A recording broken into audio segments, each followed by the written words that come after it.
Well, in general, look at Adam. He had a son born when he was 130. Septuagint says 230. Seth 105, 205. Enoch 90 and 190. By adding the date there, that's where you up the distance between the, that's where the age of the earth gets older. Again, what were the Septuagint translators trying to do in the 2nd and 1st century BC? They were trying to get the world to be how old? 6,000 years old.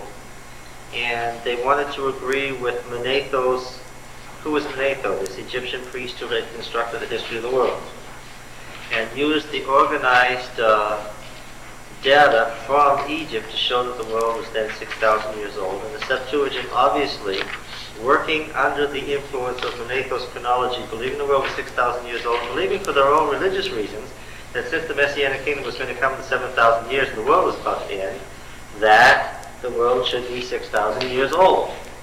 Okay? Okay, you see how they've done it here. Notice some of the suspicious numbers, like Noah's 500.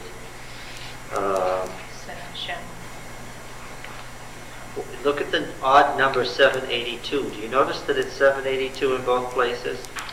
And they left the 187 there. Remember, they couldn't lengthen Methuselah any, or they would get him living through the flood or dying in the year of the flood, which was...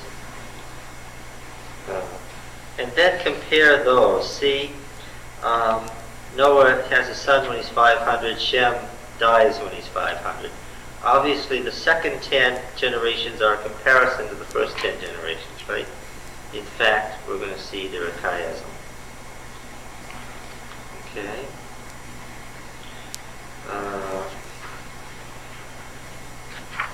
Not too much more to say about that. The numbers have obviously been supplied.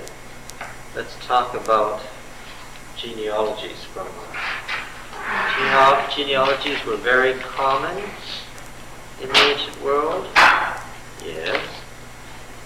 We compare these to the tribal genealogies that are well known even into modern times among the Arabs. The African oral genealogies, the Sumerian King Lists, the Assyrian King List A, Assyrian King List B.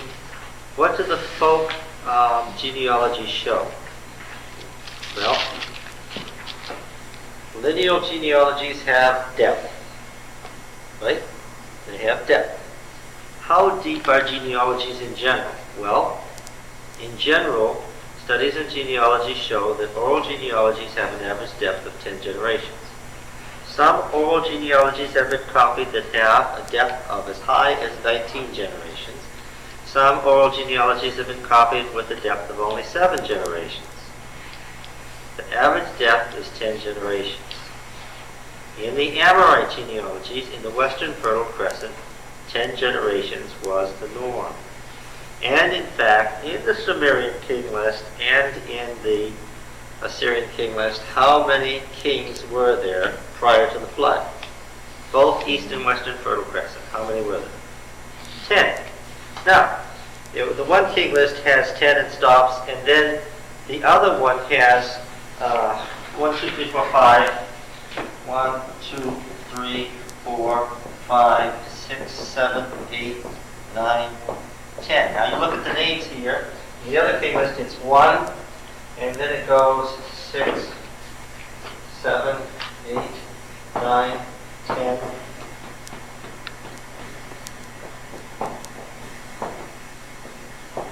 What have they done?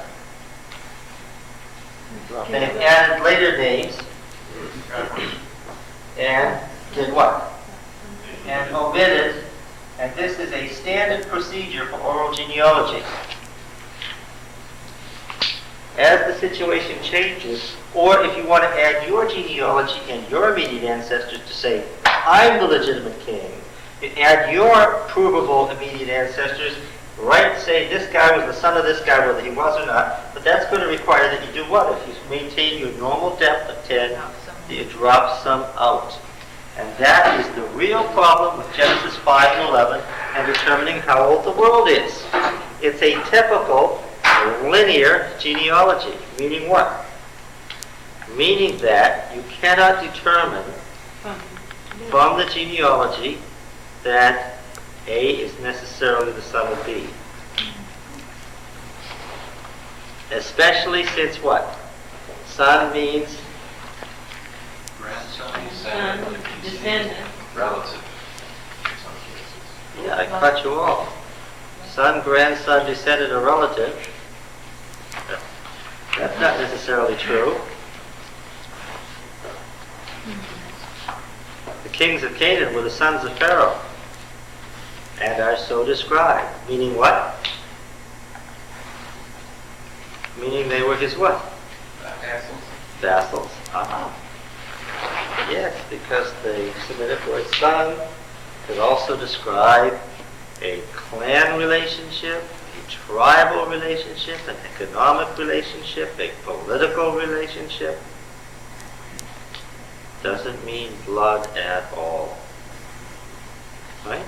So, we come to Genesis 10.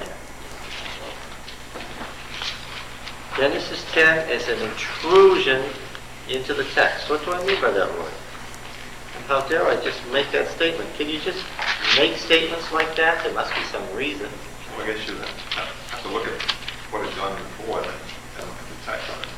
Have you learned something about literary structure by now? I hope so. Yes. Also, we are in an early period as far as we're looking at stuff like linear genealogies being 10 generations deep. We're looking at the early period. But this doesn't come from the early period. This is a description of the world in the 10th century BC. The known world that we can historically reconstruct in the 10th century BC. Now, tell me what was going on in the 10th century BC. Not an accident. What was going on in the 10th century BC? In the Old Testament. Something happened in the 10th century BC. Who? Saul. No. Saul was totally insignificant to the development. Saul might have never lived and it wouldn't have influenced anything. David, yes. And David created what? He didn't have a kingdom, he had what? An empire. An empire. And all the great literary embodiment of his court, the Psalms of David, of course. And here we have not a linear genealogy at all. Genealogy. This is not a linear one. This is a segmented genealogy. A segmented genealogy doesn't have depth like this. It only goes 2 or 3 generations deep, and then it branches out sideways. Okay? So now we have linear and segmented. So when we come to Genesis 10, which kind are we looking at?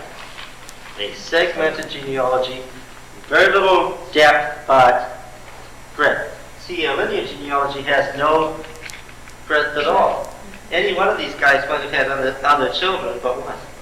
And he had other sons and daughters, that's all it says. Right?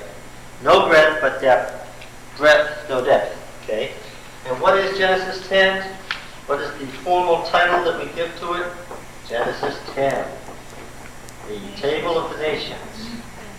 And so it is known, and that's how you should identify it hereafter. The Table of the Nations, Genesis 10. Okay. Not a genealogy in the sense of biological genealogy at all. A typical segmented genealogy, but not biology. These are the generations of the sons of Noah, Shem, Ham, and Japheth. Sons were born to them after the flood. By the way, I skipped the last part of the thing. I'm coming back to it. I'm not finished with the flood story by any means. But we've got to look at this so you'll catch some of what we're going to say about genealogies.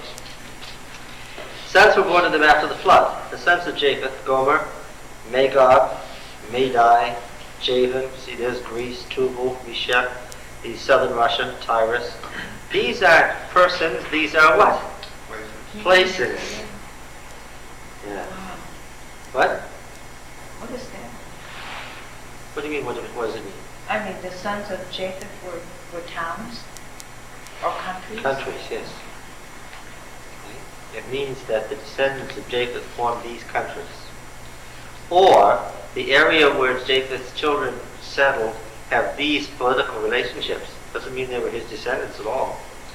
The sons of Gomer, Ashkenaz, Riphath, Togarmah, sons of Greece, Elishah, Tarshish, you know where Tarshish is.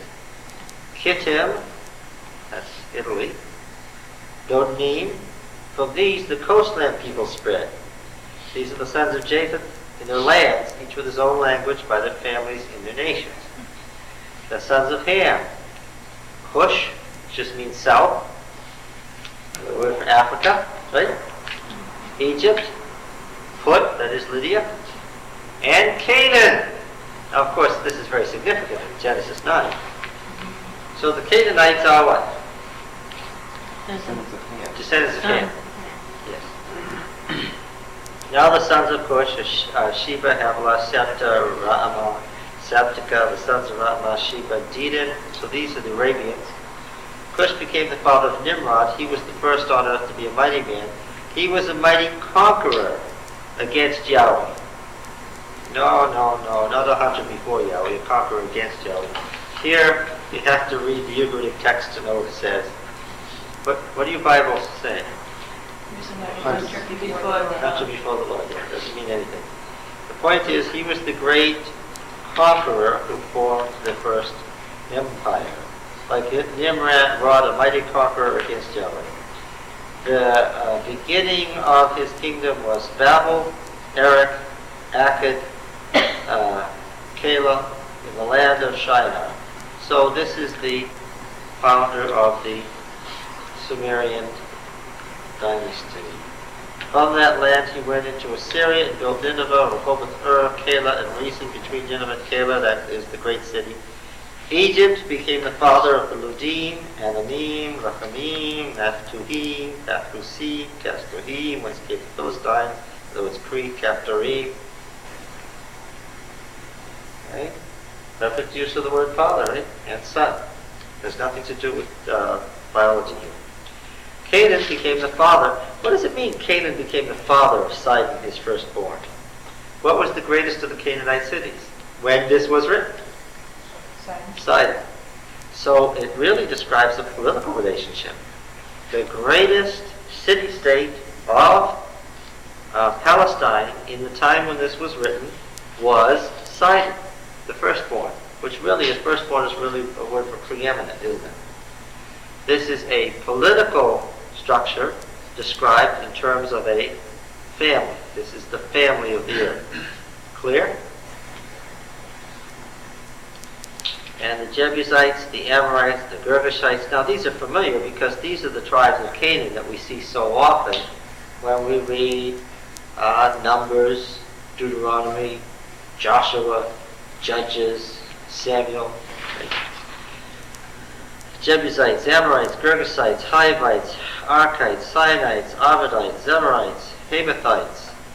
Afterward, the families of the Canaanites spread abroad, and the territory of the Canaanites extended from Sidon in the direction of Ger as far as Gaza, and in the direction of Sodom, Gomorrah, Admah, and Zeboim as far as Lasha. These are the sons of Ham by their families, their languages, their lands, and their nations. So, okay, but now I'll let you field this one. Isn't it true that the Africans are slaves because they're the children of Ham? This was a good 19th century argument on behalf of slavery in America. Well, it tells you who the children of Ham are here. Who are they? Not the Cushites. Yes, who are the children of Ham? Canaanites. The Canaanites. Yeah. Which were not African. No, the Cushites are already mentioned. They're a different family. Okay?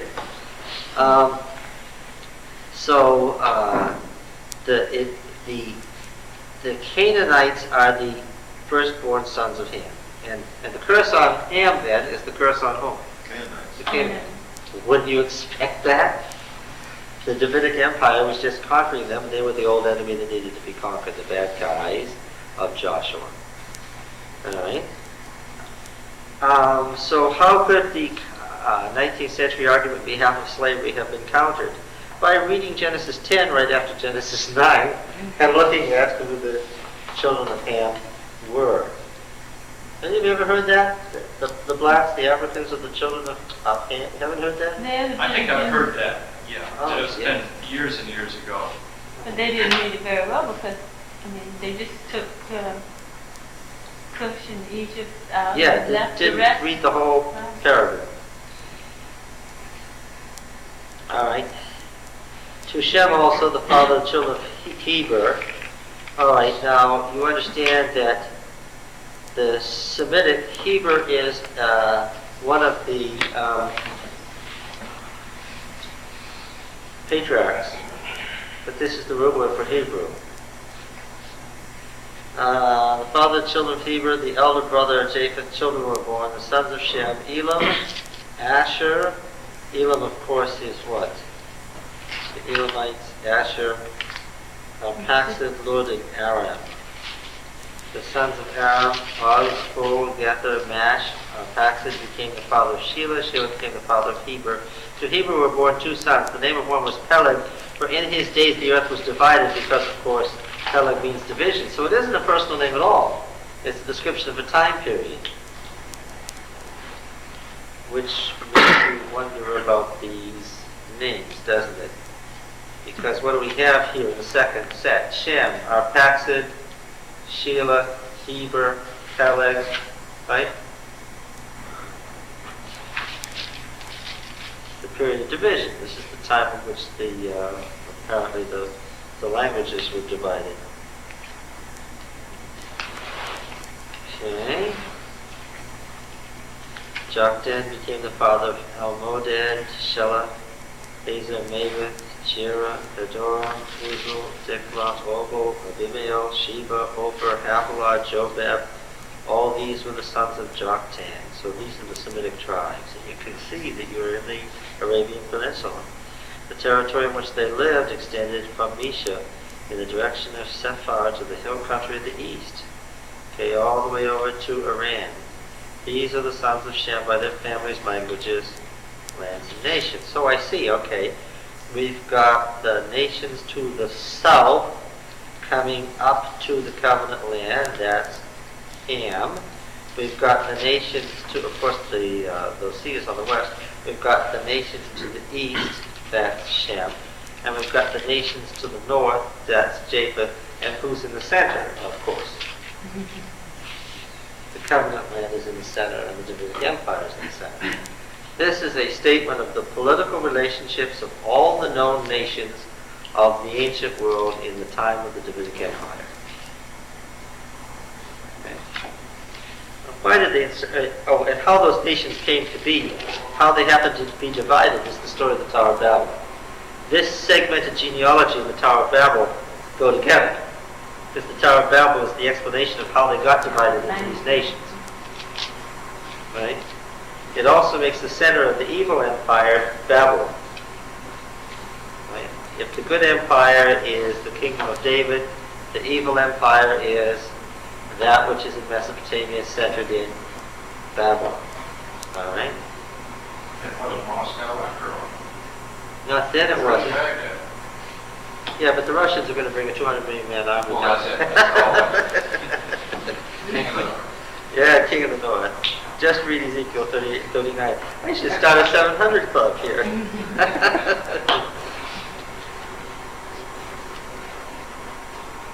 I hope you understand what we're talking about and we know we're kidding. Right? That's dispensationalism, which we're trying to show why it doesn't work. Now, the whole earth had one language and a few words, and as men migrated from the east.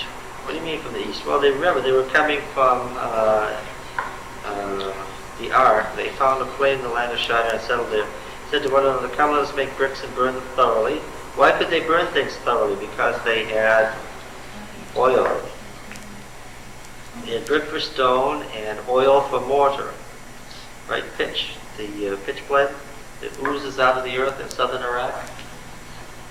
They dig oil wells there, but you don't have to. It comes oozing out of the ground.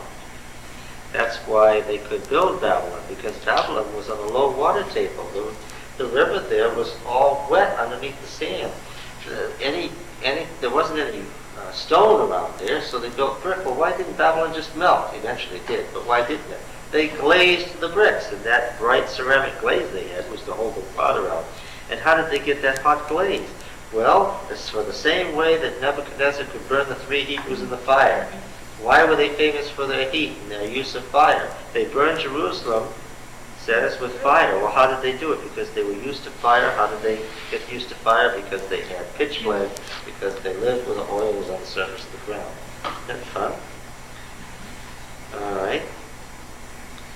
Come, let us build ourselves a city and a tower with its top in the heavens. Ooh, I shouldn't have erased the ziggurat, should I? Let us make a name for ourselves, lest we be scattered on the face of the whole earth. And Yahweh came down to see the city and the tower which the sons of men had built. And Yahweh said, Behold, they are one people. They have all one language, and this is only the beginning of what they will do.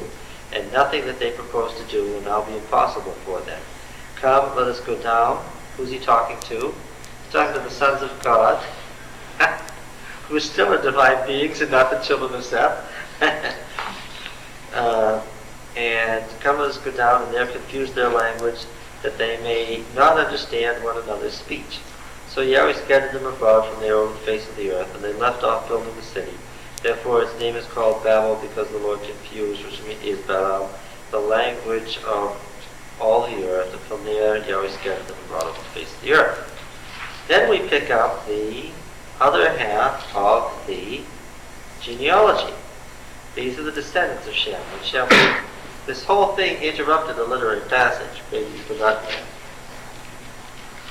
These are the descendants of Shem. When Shem was 100 years old, he became the father of Paxad, and so forth. He had other sons and daughters. And down we go through the 10 generations. Now, what's a chiasm? What is a chiasm? It's a literary device. Yeah, it's a literary device, yes. You're part of the way there. One part is a mirror image of the other. One part is a mirror image of the other part. I knew you knew. Yes. Without knowing what a chiasm is, you would miss most of this part of Genesis. All right? So here we go.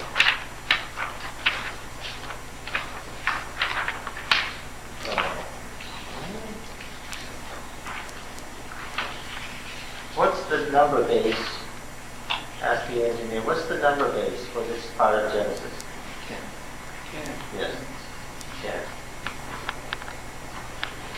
Okay, here we go. In chapter 5, beginning at verse 1, we have the beginning of this literary section of Genesis. Remember, 1 was a chiasm to 2, and 2 and 3 were in the chiasm, the 7 scenes in the garden and all that we went through.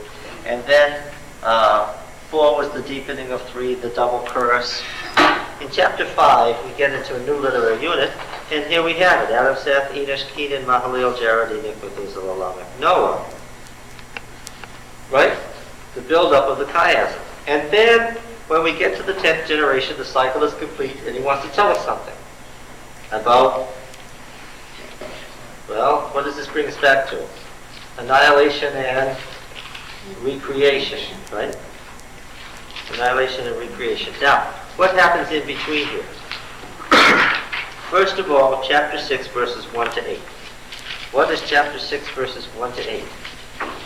Chapter 6, verses 1 to 8 is this story about the divine beings who came and procreated the semi-divine children. I didn't say, and I suppose I should have, that all of these creation myths and stories about the flood, which were common in the ancient world, tell about the divine beings intermarrying and having the semi-divine children. This passage in the Bible, though it seems so strange to us, was the common knowledge of the ancient world. It wouldn't have bothered people the way it bothers us.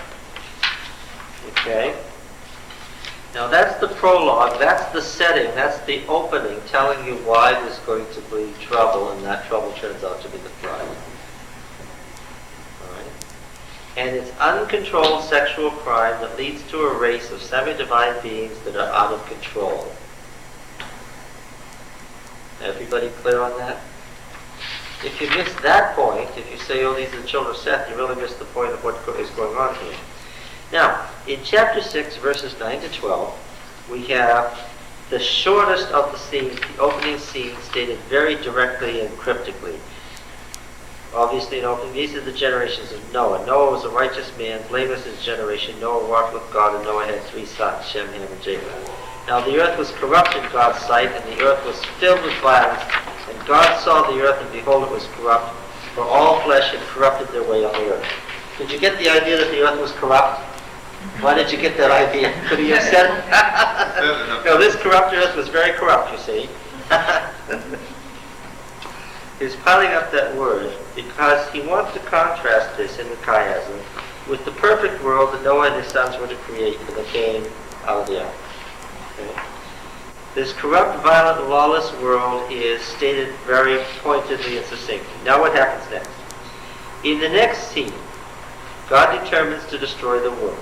Chapter 6, verses 13 to 22. Now God said to Noah, these ands don't help you, it's not an and. Now God said to Noah, I have determined to make an end of all flesh. So the earth is filled with violence through them. Behold, I'll destroy them with the earth. Make yourself an ark, choose the command to build the ark, make the whole thing like this and like this and like this.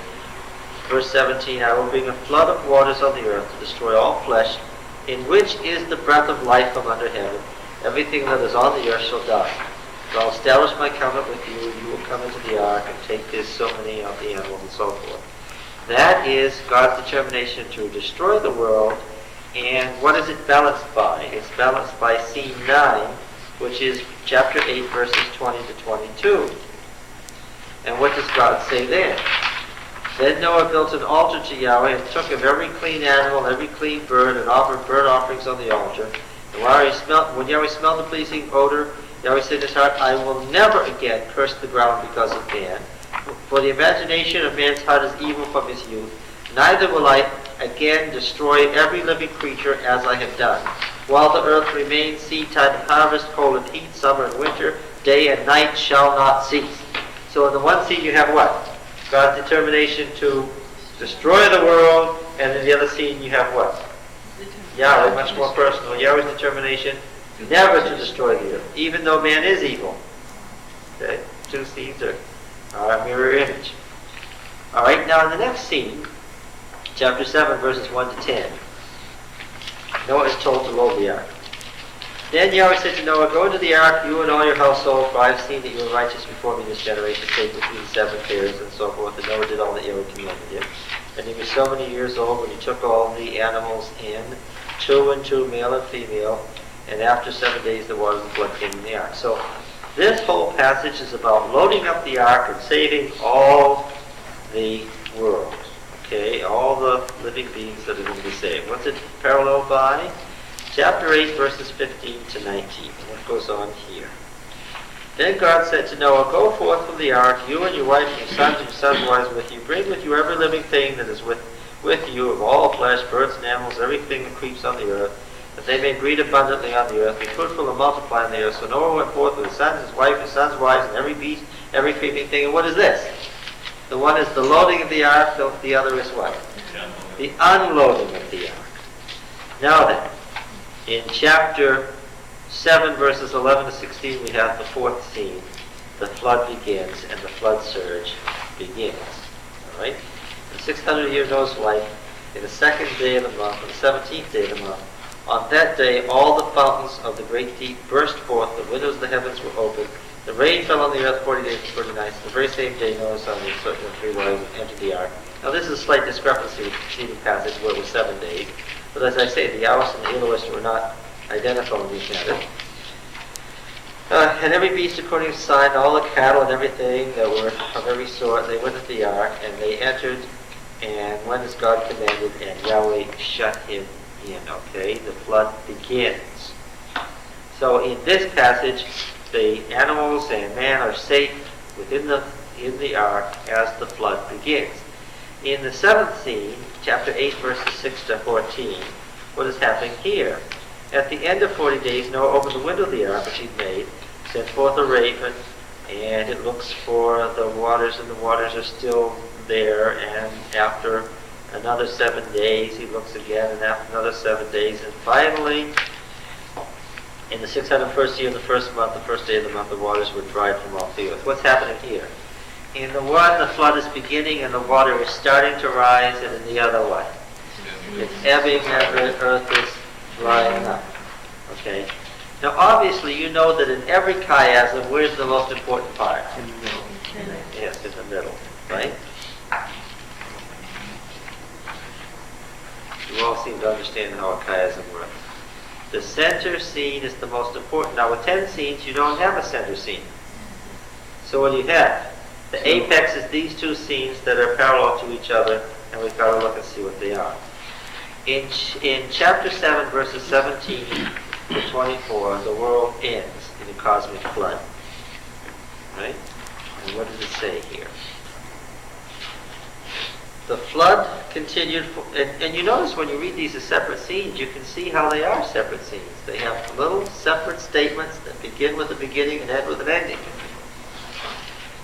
The flood continued 40, one person called these, one scholar called these panels, little literary panels that stitched together like a quilt. Okay?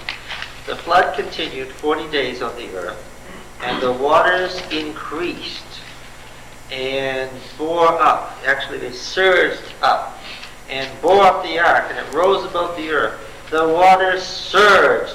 They surged greatly on the earth. And the ark floated on the face of the deep. And the waters prevailed so mightily upon the earth that all the high mountains of the whole heavens were covered. The waters prevailed above the mountains, covering them 15 cubits deep, and all flesh died that moved on the earth. Birds, cattle, beasts, all swarming creatures that swarm on the earth, and every man, everything on the dry land in whose nostrils was the breath of life, died, the uncreation of the world. He blotted out, the Old Testament word for utter annihilation, every living thing that was on the face of the ground. Man and animals and creeping things and birds of the air were blotted out from the earth. Only Noah was left, and those that were with him in the ark. And the waters prevailed. And this word for prevailing is the word for when one army conquers another upon the earth. Okay? And, alright, the prevailing of the water, the conquering waters, the conquest of the waters. And they prevailed the waters. And the waters prevailed the waters. Okay? See it there? It's emphatic. How do you make emphasis besides intensifying the verb and moving it from a simple cal to a PO or something? How else can you do it? Obviously, yes, by repetition. Now, what is the other center of this? It's not only the destruction of every living thing in a cosmic flood. What's the other thing? But Elohim remembered Yahweh and all the beasts and cattle that were with him in the ark.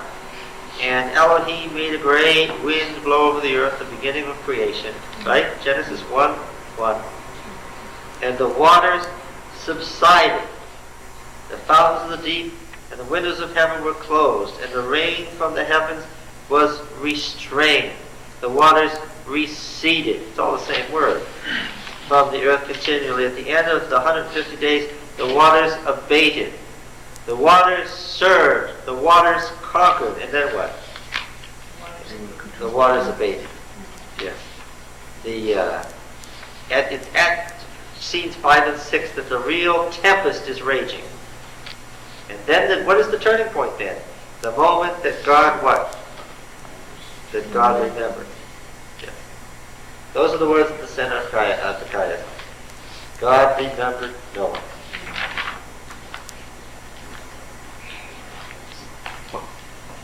What? All right.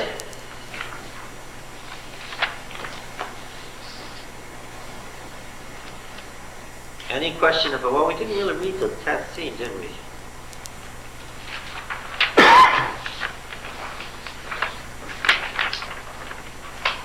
In this passage, the author does not spend any time on the lawless world because he's told you enough by telling you about the sons of God and the daughters of men. That was his prologue. He's told you enough to tell you everything. However, he spends a long time in the 10th scene on the new world. Because this is the creation story. God blessed Noah and his sons and said to them, be fruitful and multiply and fill the earth. Right? This is what we have in the seventh scene of the first creation story. The fear of you and the dread of you shall come on every beast of the earth, every bird of the air, and everything that creeps on the ground, and fish of the sea, and into your hand they are delivered. Man's dominion over the world is reaffirmed because nature has just destroyed man. And now man's re-dominion is re-granted. Every moving thing that lives shall be food for you, in contrast to only the trees in Genesis 1. As I gave you the green plants, Genesis 3, I give you everything. Only you shall not eat flesh with its life, that is its blood. For your lifeblood I will surely require a reckoning of every beast I required, every man's brother I required the life of man, in reference to the violent world that had been destroyed. Whoever sheds the blood of man, capital punishment, by man shall his blood be shed. For God made man in his own image, Genesis 1 again. Here's the image of God being restored. The image of God is restored in one way by placing capital punishment as a punishment for destroying another person's life, because that life is the image of God. That's the argument that's made here theologically. You're destroying the image of God, which is to destroy God when you kill another person. And you be fruitful and multiply, bring forth abundantly. To kill is to be the opposite of to multiply on the earth and multiply in it. God said to Noah and his sons with him, behold, I establish my covenant with you, which had been mentioned earlier, and with your descendants after you, and with every living creature that's with you, the birds, the cattle, every beast of the earth that's with you, as many as came out of the ark. They all, the animal world too, is part of the covenant. I'll establish my covenant with you, that never again shall flesh be cut off by the waters of a flood. Never again shall there be a flood to destroy the earth. And God said, this is the sign of the covenant which I make between me and you, and every living creature that is with you, for all future generations. I set my bow in the cloud. It shall be a sign of the covenant between me and the earth. When I bring clouds over the earth, and the bow is seen in the clouds, I'll remember my covenant which is between me and you, and every living creature of all flesh. The waters shall never again become a flood to destroy all flesh. When the bow is in the clouds, I'll look upon it and remember the everlasting covenant between God and every living creature of all flesh that's on the earth. And God said to Noah, this is the sign of the covenant which I have established between me and all the flesh that's on the earth. The sons of Noah who went forth from the ark were Shem, Ham, and Japheth. Ham was the father of Canaan. These three were the sons of Noah, and from these the whole earth was peopled. Okay. Now then, we have an epilogue, and this epilogue compares very much with the prologue and shows that progress has been made. This is the epilogue now. Noah was the first tiller of the soil. Okay? Didn't we have that in the genealogies? Let's go back into the genealogy. And what does it say? 528. When Lamech had lived 182 years, he became the father of a son and called his name Noah, saying, out of the ground which Yahweh has cursed, this one shall bring us relief from our work and from the toil of our hands. So the tradition that was there about Noah was that he advanced farming somehow. He developed what might be called the quote-unquote modern methods of farming. Okay. What they were being told here is the way that we plant today to get maximum results. Who invented that? Noah did. See, that's the idea. He lessened the curse because he figured out ways to make the soil produce. So that lessened the curse that Adam and Cain had received. Cliff? But he was a new creation. What? He was a new creation, a new beginning. He's parallel to Adam. Right? Okay, now then, Noah was the first tiller of the soil. He planted a vineyard. Okay, particularly a vineyard. And he drank of the wine and became drunk, and lay uncovered in his tent. Now, among the Canaanites, first of all, wine is what? Similarity of essence equals identity of essence. Let me say it again. Similarity of essence equals identity of essence. If the temple on earth looks like the temple in heaven, what is it? It is the temple in heaven. Oh, you mean it's the symbol of the temple in heaven? No, I don't mean that. It is the temple in heaven. Now, what does wine look like? Blood. Therefore what? It is blood. Now, blood is life. How did they know that? Drain the blood out and what happens? You're dead. Therefore, obviously, what's the secret of life? It's the blood. Blood is life. Therefore, if I drink blood, now we're getting somewhere. If I drink blood, what am I drinking? Somebody's life. Yes. Now, what are some other things that we could think of having to do with human beings that might symbolize life? Well, right here, one of the things that's obviously in the story is the grape juice or wine, because it's become fermented here, and that is blood, and that is life, and if you drink it, what? Yes, you're getting... Huh? God said not to eat the blood, yes. So it's like Not to shed the blood, because you're killing the life which he has given and destroying the image of God. Now, the grape juice, and here the wine is blood. And at the time of the harvest, what did the Canaanites do? Well, they had special rituals for drinking this wine and getting fertility. Yes, because you get life. Okay? Now then, what were some other things? You remember when King David wanted to, when he was installed as king of Jerusalem, and he wanted to increase his kingdom, he wanted folks to have children.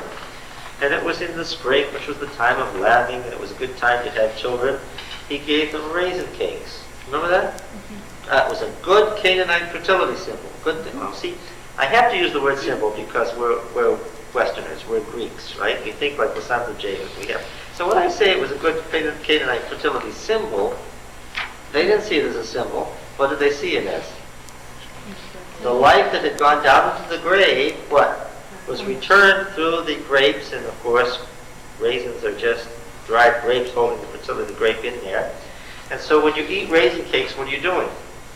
You're making yourself fertile. People who eat raisin cakes all the time are likely to do what? Have children. Okay? Yes. How else do you have children? Well, they noticed that male semen produced children. They didn't see the eggs in a woman because those were microscopic. And remember, we're talking about their science. But they noticed that semen caused children, didn't they? So they could say for sure that semen what? Is life. Yes. Now, they saw the semen as a parallel to and identical with the waters of the ocean. Why? Or waters in general. Why? Because waters do what? Get some water somewhere and what? It swarms with life. Yes. So water creates life. And they also knew, as I explained about the Nile River, that if you run the water of the Nile out in a canal, as far as you run it, what? Things will grow and be alive. Therefore, the Nile has the ability to give life. It's got life in it. That's why you worship it. Right? So the water was also something that gave life. Okay? And some particular water more than others seemed to produce life, and certainly the Nile River was one of those dramatic places. And so this is the origin of the pun that Jesus used to Nicodemus, which by then was 20 centuries old, and Nicodemus knew it, in John 3.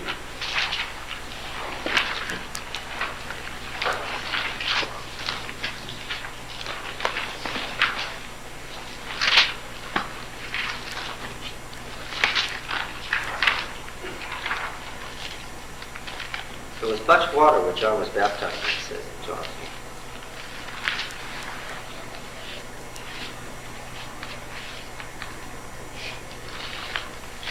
There was a man of the Pharisees named Nicodemus, a ruler of the Jews. The man came to Jesus by night and said to him, Rabbi, we know that you are a teacher come from God, for no one can do these signs that you do unless God is with him. And you all know the setting of the story, that this is all Oriental indirection and nonsense, and while that sounds like praise, that was actually an insult to Jesus. You all understand that, right? Nicodemus opened the conversation by being insulting. Jesus answered him, Truly, truly, I say to you, unless one is born again, or anew, and the word means both again and anew in Greek, it's pam, he cannot see the kingdom of God. Unless a man is born again or born anew, he cannot see the kingdom of God. So this matter of being born causes Nicodemus to deliberately misunderstand Jesus' words, because Jesus' words are a direct attack on him and his spirituality, right? And most of the conversation is being born between the lines, as is so often in the Bible. You understand it, right? So Nicodemus said, how can a man be born when he's old? Can he enter a second time into his mother's womb and be born? What, was there no concept of a new birth in Judaism? Of course there was. The rabbis have been talking about a new birth for several centuries by the time this was said. Nicodemus was again being insulted. It's not sarcasm to me. Oh, it's very sarcastic. Could you, I don't understand what the first part you said about the first part of what he said was Was it insult? an insult. Because we know you come from God because of these signs. When the Old Testament says deliberately that signs are a test of truth, and when Jesus himself had said a wicked and adulterous generation desires a sign, and when he refused to do signs in Jerusalem, he was as good as calling him a sorcerer. And they both knew it. This is where Jesus said, Truly, truly, I say to you, unless one is born of water and the Spirit, he cannot enter the kingdom of God.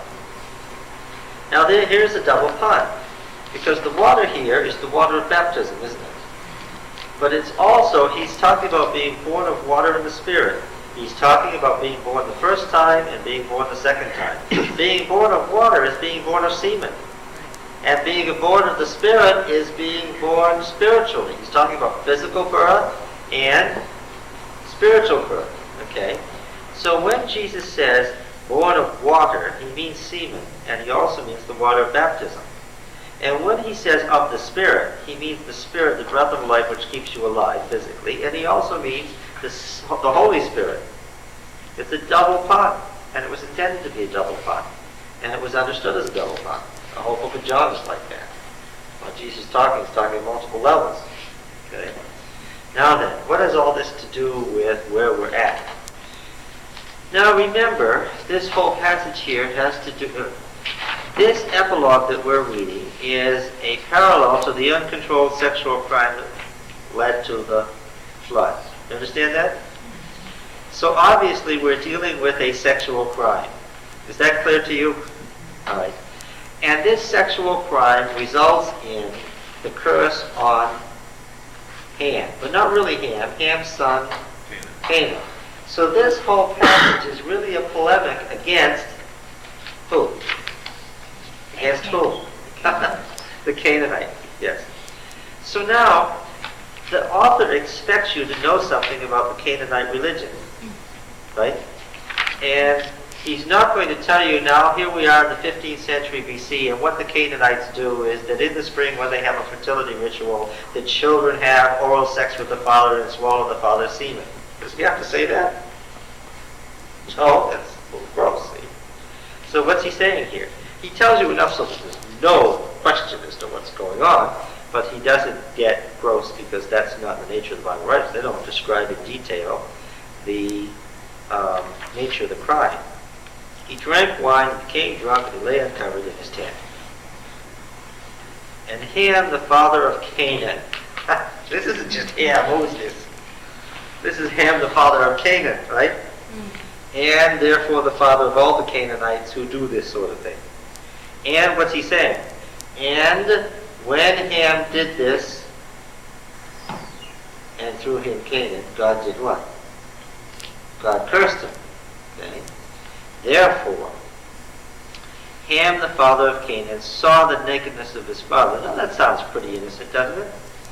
When you read the list of sexual crimes that you cannot do in Leviticus 18, it nowhere says that sons can't look at their fathers when they don't have any clothes on.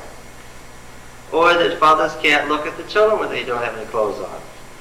Because look on has a special term when you're talking about sexual connotations, right? What does it mean when you get over Leviticus? It means what? It means sexual intercourse. Yes. Yes. Now then, of course Ham was quite proud of this because he was telling his older brothers what? Who has daddy's power now? I do. But he was willing to share, wasn't he? What did he suggest to them? Dad is still drunk, so what? So go get some of his semen. That's what he's telling them. But the brothers did what? Shem and Japheth took a garment, laid it on their shoulders, and walked backward and covered the nakedness of their father.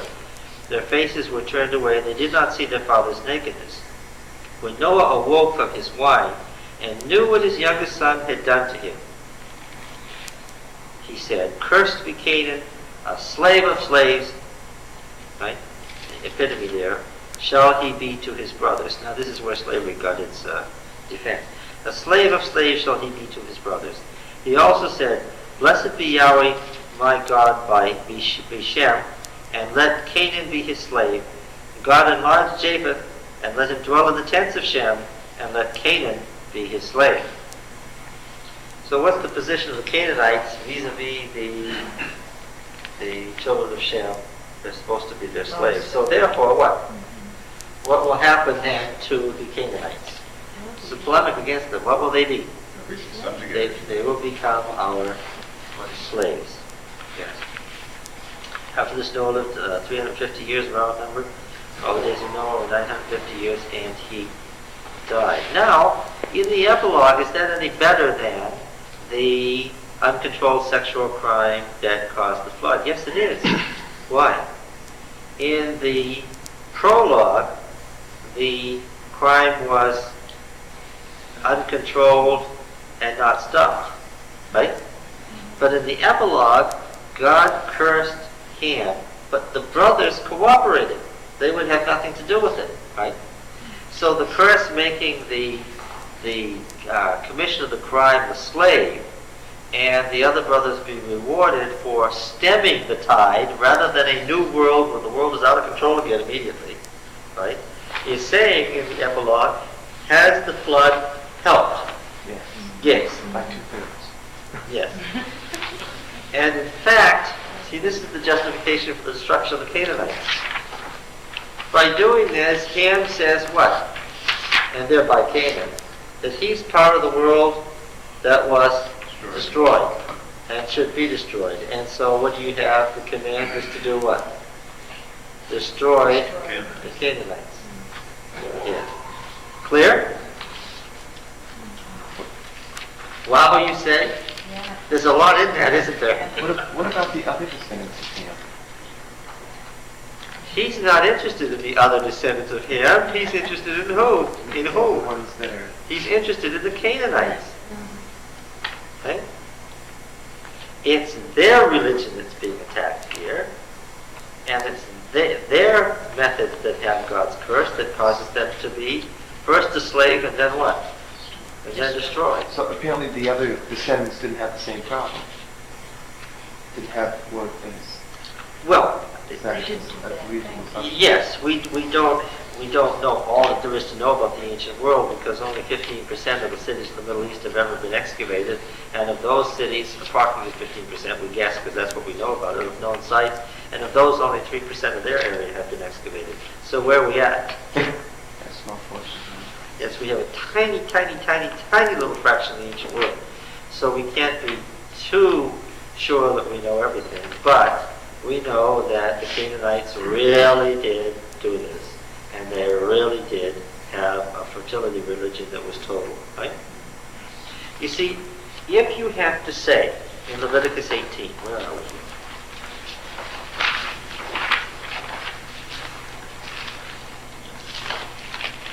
Is it 18?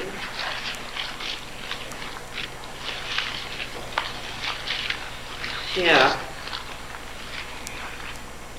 If you have to say, verse 6, none of you shall approach any one near of kin to him to uncover nakedness. Ah, I love it. Uncovered nakedness means what? Cover them up. To have sexual intercourse. have sexual Yeah, intercourse. just It doesn't mean just to look at somebody. Everybody can shower together. It doesn't say don't shower together here. It says don't uncover the nakedness, meaning Genesis 2 and 3. The whole business about knowing they were naked was what? Knowing about sexuality. It says have sexual relations. Does it? Yes, okay. That's, in other words, they're not translating here again. The question always is literal translation of the words or sense translation so the person knows what you mean. Yeah, so that's a sense translation. I am Yahweh. You shall not uncover the nakedness of your father, which is the nakedness of your mother. She is your mother, you shall not uncover her nakedness. Now look, God didn't make multiply rules just to multiply rules. If you have to tell people, don't have sexual intercourse with your father. To assume they have- Why? Yeah. They know. Why would he say such a thing? Because what? It was happening. Because people did it. If you say, don't have sexual relations with your mother, now it tells you something about the condition of Israel as they came out of Egypt, that God has to say, now look, first of all, you're going to have to wash. You're going to have to go to the bathroom outside the camp. You take a little stick and you make a little hole and you cover up your excrement. I mean, this is starting from scratch, right? This is really starting from scratch. Okay, and now we're going to tell you in this chapter who you can have sexual relations with and who you can't have sexual relations with. Okay? It's not just anybody in the family. Can't be your sister, your brother, it can't be your children, it can't be your little girl or your little boy, it can't be your father, it can't be your mother, it can't be your brother. Yeah. So it makes more sense now. Yeah. Yeah, so they were basically a mess, right? And this basic mess was from the culture, right? And what was the purpose of all this wild sexuality? It wasn't just for the fun of it. In fact, I have to say, when you read some of these texts, it looks like it was probably, at some time, a lot of work and rather boring. Why? It was a requirement and a job. What? Well, you had to get all this fertility so that you could keep going, right? Because the gods weren't granting it. They only granted a certain amount of fertility, and what did you have to do? You had to keep grabbing it from each other and keep going. It was like fertility was some sort of a football game with everybody jumping on it. So, There must have been some reason why they wanted to, I mean, just more than just to multiply. well, fertility was power. Yeah, okay. The more children you had, the more wealth you had. The more land you could conquer, or the more land you could grow fruits and vegetables on. The bigger cities you could build. Yeah, the more a group's goal, any group's goal, was to multiply and to get bigger. Yeah, and how to steal someone's fertility was a question.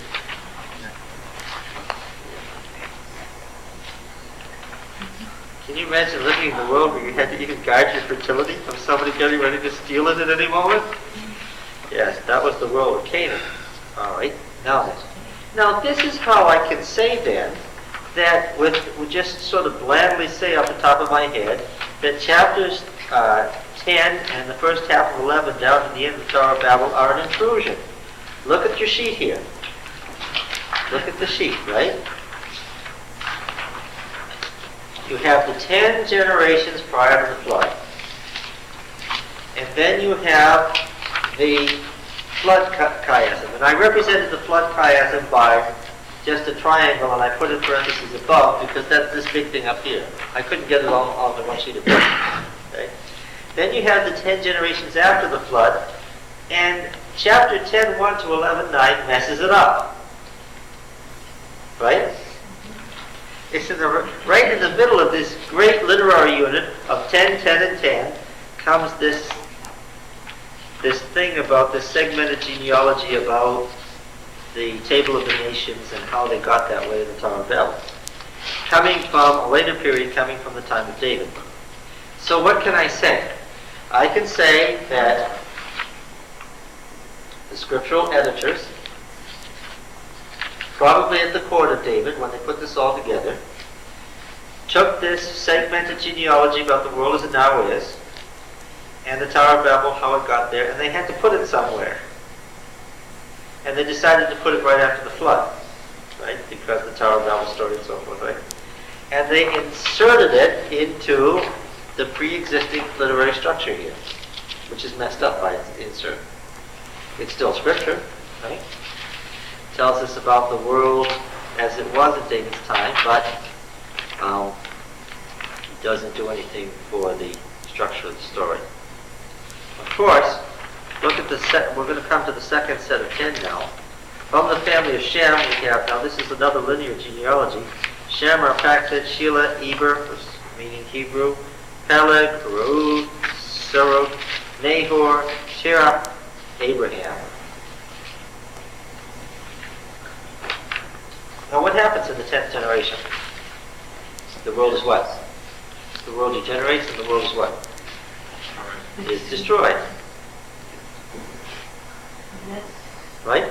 You understand that what happens at Abraham's time, what's supposed to happen is that the world is supposed to be destroyed.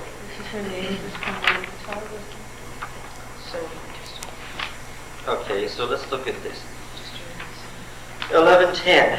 These are the descendants of Shem. When Shem was 100 years old, he became the father of Arphaxad 2 years after the flood. Shem lived after the birth of Arphaxad 500 years. He had other sons and daughters. And then the numbers, look at the numbers here. The numbers get much smaller, right? You go 500, 400, 330, 330, 370, 209, 207, 200, 125, about 115, and finally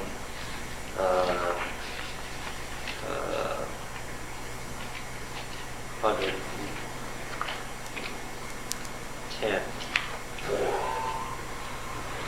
They're making a point with the numbers, right? Point we know very well. What happens after the flood? Lifespan is shortened greatly. Yes.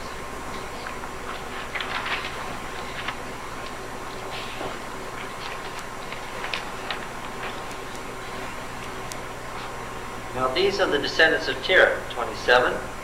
Terah was the father of Abram, Nahor, and Haran. Haran's not a person but a place. Haran was the father of Lot. Haran died. It's possible that since Haran died in a city called Haran, that they just didn't know his name, and so what did the author do? He inserted a place name to remember him. It's sort of like if we couldn't remember the leader of the Pilgrims, so we called him Plymouth. You get the point? Just give him a name. How do you know it wasn't that town was named after him? Because it's a city that's ancient. It's been here a long time before the time of Abraham. Wow. What century are we in at the time of Abraham?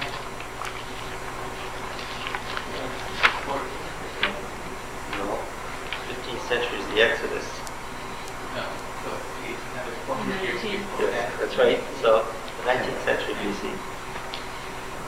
Yes, in the 19th century BC, the world was old. The world wasn't young in the 19th century BC, it was old. Right? So you say we don't really know when the... Well, you have written records in the 31st century BC in Egypt. That's 12 centuries before the time of Abraham. Ugarit had already been abandoned and destroyed for 500 years at the time of Abraham. So does that imply that the flood was before that time, and therefore, like the Septuagint numbers are more likely to be accurate? Oh, no. This is a linear genealogy. All sorts of names are out of here. We've got a literary unit of 10, 10, and 10. How many centuries passed before the flood? What's the answer? What's the correct answer? Yes, all of them would be a correct answer. A lot of them. Say we don't know. So they didn't twiddle these numbers, so even though they changed the number of people, the total numbers were the same. Oh, no, that's not how the Assyrian King List A and B does it. They just use the dates for this man's life and tack them on to this predecessor. Not necessarily biological ancestor, just predecessor. Right? Yeah. So, and the same way on the second half here. Hebrew, Peleg, division. These aren't names, they're concepts. They're ideas about periods. They're not persons. They stand for generations. I don't see how necessarily, people's names meant something, so it seems like, I don't see how you could necessarily know that that wasn't someone's name that was... Except for the gives you an etiology for the name right in the text. Peleg means what? Why? Because at that time, what does it say? The world was divided. The world was divided. Okay, I suppose it's possible that some believer might have named a child divided.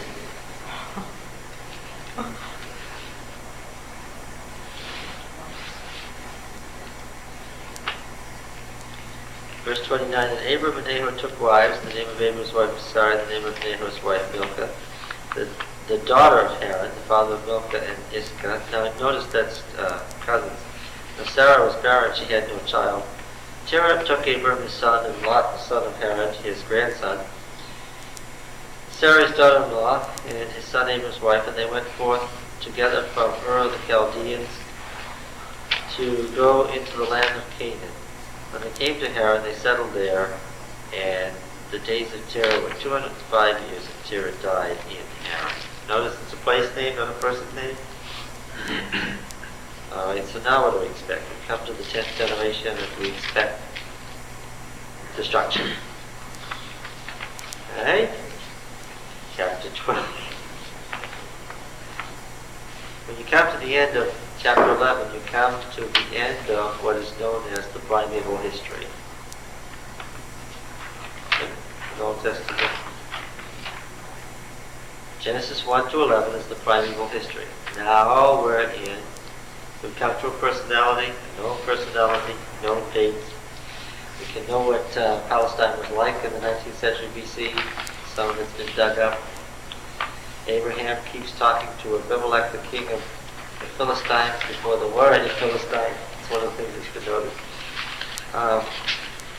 Now Yahweh said to Abram, I wanted to make a point about the Yahwist and Elohist before we got very far away from here. The old liberal argument was that the story of the flood was a tacked together, rather poorly tacked together story that was made up of two originally conflicting flood stories, one from the Yahwist and the other from the Elohist. Well, I do indeed believe that there are two stories, one the Elohist and the other the Yahwist, and that they once existed separately. But are they poorly tacked together? Oh no. The person who wrote Genesis did what? So could you say that we have the whole Yahweh story? Not necessarily. Could you say that we have the whole Elohist story? Not necessarily. What do we have? You put them together as a clan. Yes, this is a literary structure all on its own. This is complete unto itself. It's pointless to guess exactly what the whole Yahwist or Elohist story may have said. What do we have? What we have is the text as it stands. And in the text as it stands, the Yahwist and Elohist stories are perfectly blended together into a very complex literary structure that stands as a whole. It wasn't accidental, and it wasn't just some guy cutting and pasting two stories together, overlapping so that they somehow all ended up in there.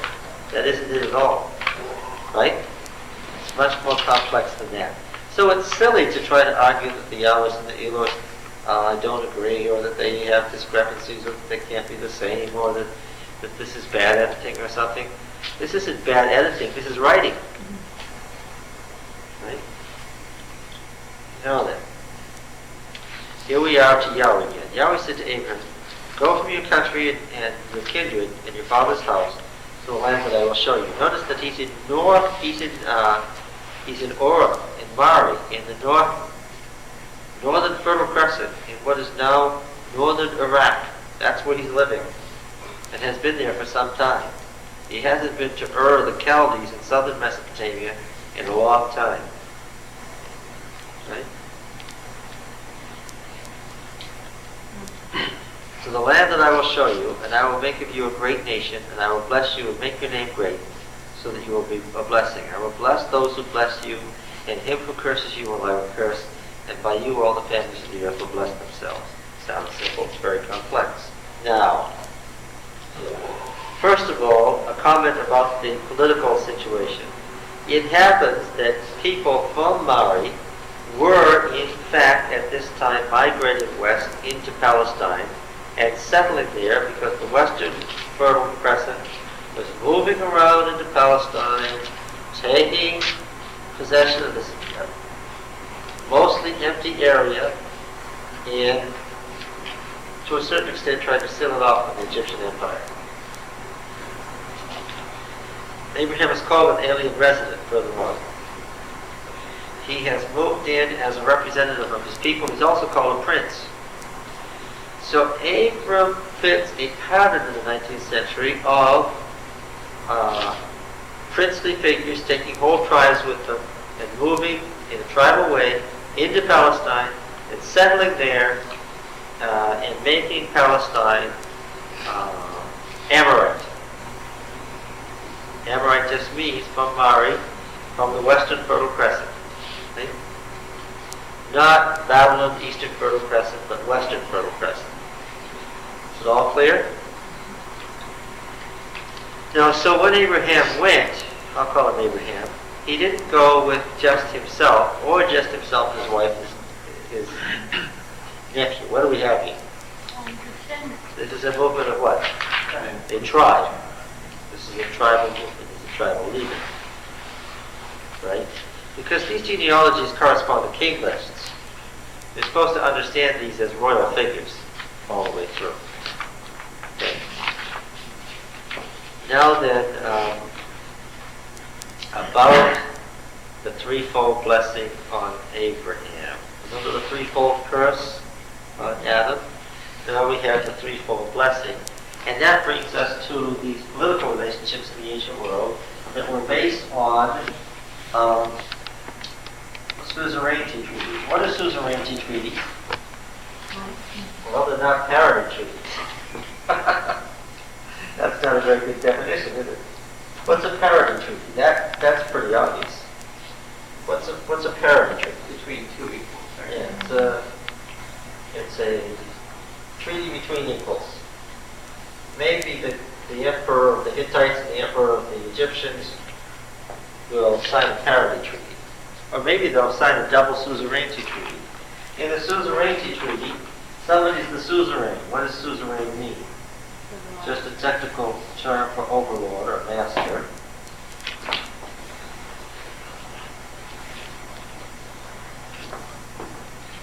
And then, of course, there is the vassal.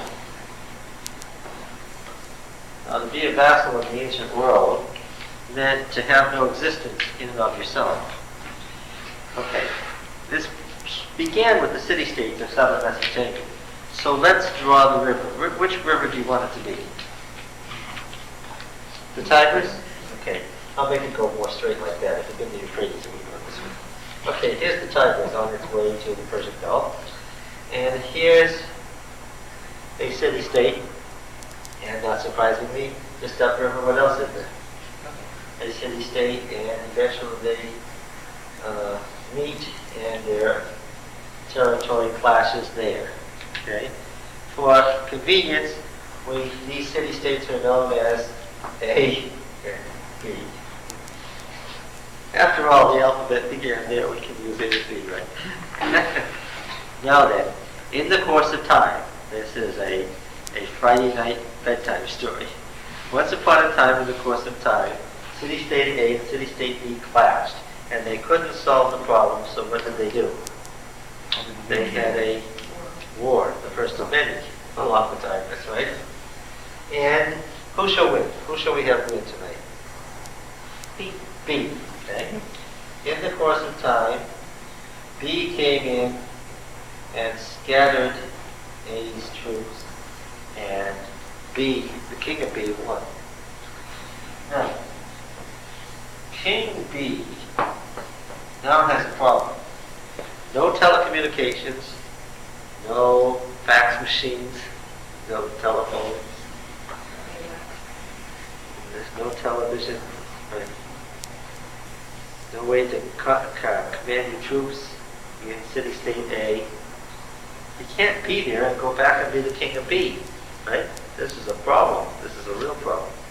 You can leave your troops there, but after all, there is the problem of day-to-day administration. And let's say these cities are 30 miles apart. Well, at 3 miles an hour, how far apart are they? They're 10 hours apart. Okay? And how far is 10 hours away today? 2 days. Well, 10 hours. How far can I get in 10 hours? Ohio, the end of New York. About 500 miles. Well, if I'm driving, To Cleveland, we are. Oh, did you Yeah. fly? if Yeah. I'm We want flying, to jet you. where could I go? Almost took it 6,000 miles. Yeah. Kind of space shuttle. Now, you see the obvious problem. If I was trying to run Japan, which is 10 hours away, without any communications, or if I was trying to run Switzerland without being able to communicate, right? It's 10 hours away. If I can't communicate, how can I run Switzerland? They're going to have day-to-day administrative problems. I can leave my troops there, but with no communication, I can't be assured that things will go well in Switzerland, right? What do I need? Well, obviously I need the administrator who's there on my behalf. So King B says, what I really need is what I just got rid of. Right? I need a king who's got some experience, who knows how to run city-state A, who knows all the ins and outs of their crops and their canals and their various problems that occur in this particular place. So I need a king for city-state A. And I'd rather not have somebody who's just learning on the job. I'd rather have somebody experienced. In short, who do I need? King A. I need King A. Yes, that's who I need. Now, if I've been wise and haven't killed him, he's still there, right? So I can call him in and say to him this: look, A, you're a dead man. You're just inches away from me impaling you on a stake, or skinning you alive, or any one of the other things that we do with folks in your situation. Maybe I'll cut off your fingers one at a time, and then your toes, and put your eyes out, and kill all your children. That's your future. You're dead. You're not even alive anymore. You are gone. The gods decided that I would win, and that means they're on my side, and you have had it. But you're in luck, eh? Even though you're a dead man, I need you. I will let you live, but I can't let you live as who you were. Why? As King A, you were the source of all the trouble, and you were my enemy. I can't have you around as A anymore. What have you got to be? You've got to become. When I'm gone from here, who are you? You aren't going to be you anymore, because I've got to kill you. King B. You're going to be me. Yeah, you've got to be me. That's right. Okay. Now look, A, you're not going to be A anymore because we're doing away with you. So, goodbye, A. What is A becoming? B prime. Yeah, he's going to be B prime. So we're going to change his name, and we're going to change the source of his authority. Right? We're going to change his name, the source of his authority. Maybe we're going to change the names of his gods or who he gives fealty to. We're going to make sure that he understands that when he makes decrees and tells people how to run things, he's doing them in the name B prime in behalf of B, and that for all intents and purposes, he's me when I'm not here. Okay? Now, as long as he runs things exactly as I want him to, and I'm the suzerain, he's the vassal, what does he get out of it? Oh, he gets a real good deal. First of all, you don't get skinned alive. Right? You don't get impaled on a stake. You're alive. And he's much more than alive. What is he? King. He's a king. He's running things just like he was before. He's still got the best food, the best house, right? The best of everything. He's still a king. Now he's got somebody else backing him up that's even more powerful than he is, which helps when city-state C up the river starts to get problems. Right? strength of B prime and the strength of B. Yeah, he's in a better position than he was. The only thing that he's lost is what? He's lost his independent identity. He's not A anymore, he's B prime. And he will remain B prime and have this wonderful life as long as what? As long as B is That's still. the big one. I mean, B is still the king. Yes, as long as B is still a king and he is still doing What he wants what to he do. wants him to do. But, and this is the problem with suzerainty treaties, it's obey and live, or what? Disobey and die. So he really had to hew to the party line. Maybe in private he could give some counsel to the overlord. Maybe the overlord didn't want his counsel, but one way or the other, he was responsible. If it even appeared that he was disobeying, what could happen? And so you have these letters of protestation. If it even appeared he was disobeying, what could happen? Comes the stake, you're going to get impaled on, right? Now then, it was noticed a generation or two ago that the form of the covenant that God made with Abraham and later with Israel was a suzerainty covenant, like those made in the ancient world. In this situation, who's B? B is God. A is Abraham, Isaac, Jacob.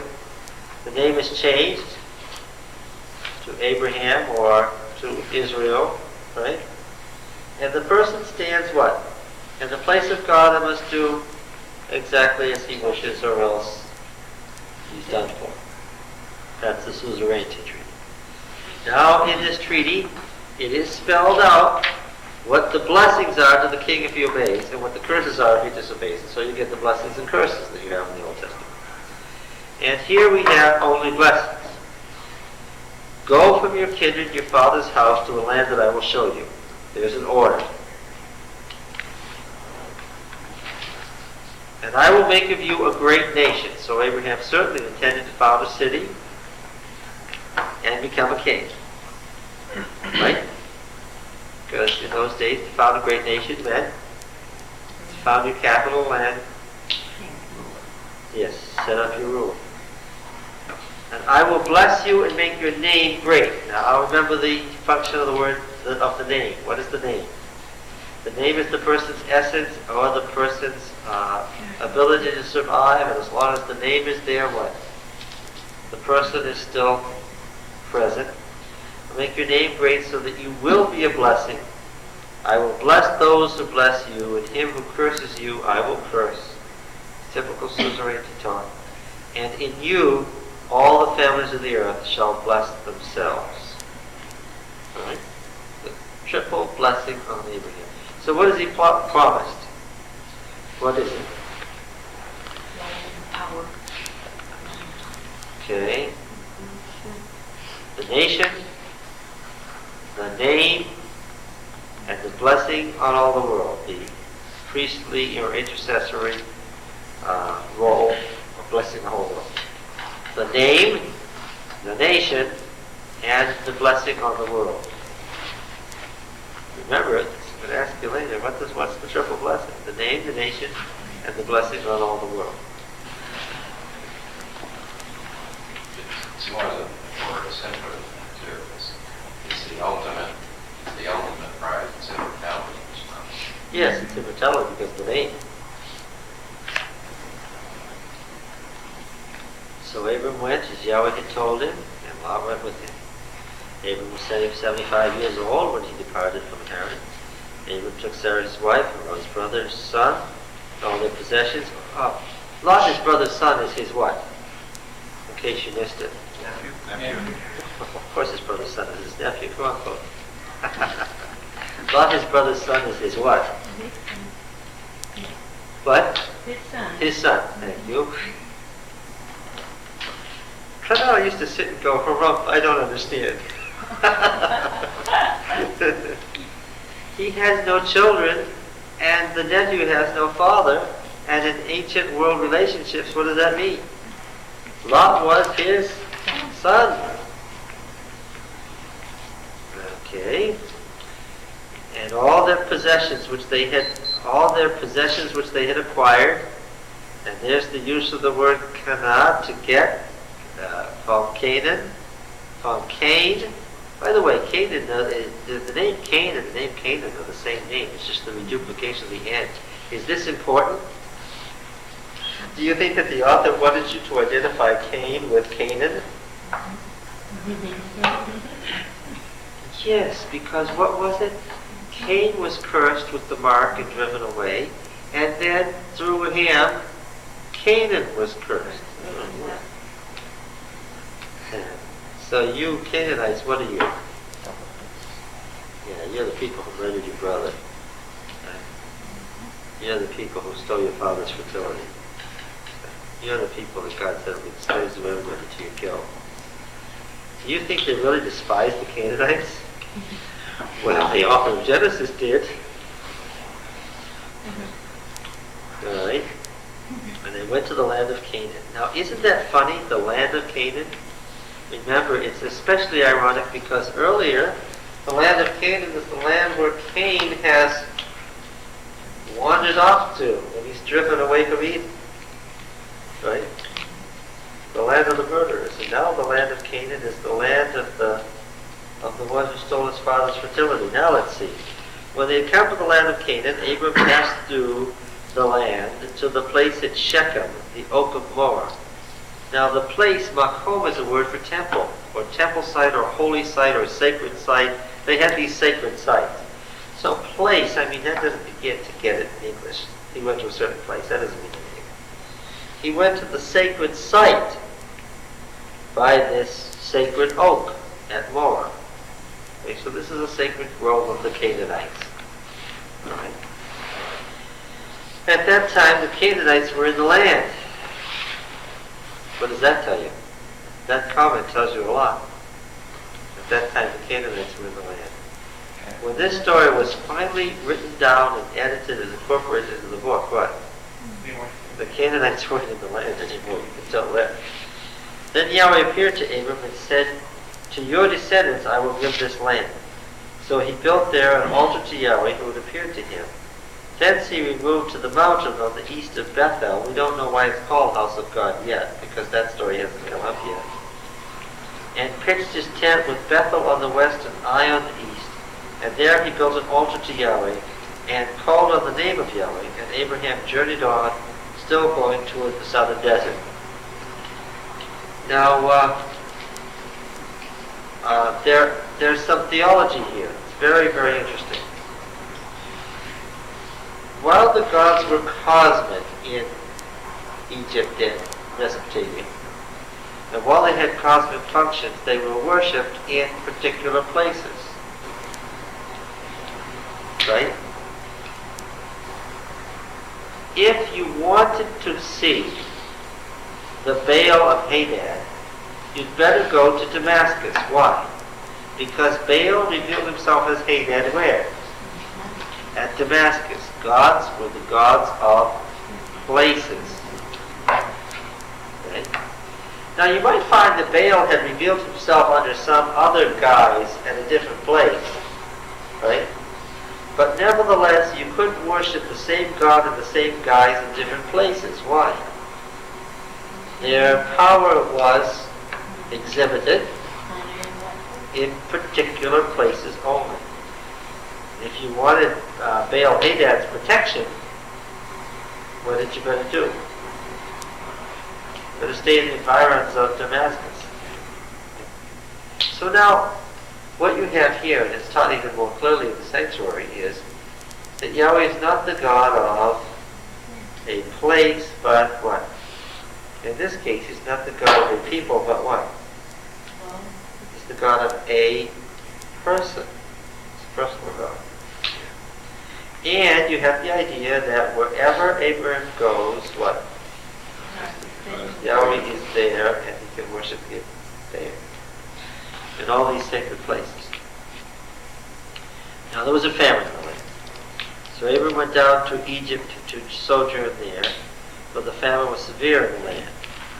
When he was about to enter Egypt, we don't know where this is leading yet. You don't know that you're coming to Dublin, and this is going to have a lot of theological meaning. He said to Sarah his wife, I know that you're a beautiful woman to behold, and when the Egyptians see you, they will say, this is his wife, and they'll kill me and let you live. Say to my sister that it may go well with me because of you, and that my life may be spared on your account. When Abram entered Egypt, the Egyptians saw the woman was very beautiful. When the princes of the Pharaoh saw her, they praised her to Pharaoh. The woman was taken into Pharaoh's house, and for her sake he dealt well with Abram. And he had sheep, oxen, he-asses, men servants, maid servants, she-asses, and camels. In other words, they made him what? Very rich, because he was going to become the Pharaoh's brother-in-law. Yahweh afflicted Pharaoh and his house with great plagues because of Sarah, Abram's wife. This is a forerunner of what? The Exodus. So Pharaoh called Abram and said, what is this you've done to me? Why did you not tell me that she was your wife? Why did you say she's my sister, so that I took her for my wife? Now then, here's your wife. Take her and be gone. Pharaoh gave men orders concerning him, and they sent him on his way with his wife and all that he had, which is going to be a forerunner of the Exodus, when they're finally driven out because the Pharaoh doesn't want them there anymore. So Abram went up from Egypt, he and his wife and all that he had, and Lot with him into the Negev. Abraham was rich in cattle, silver, and gold.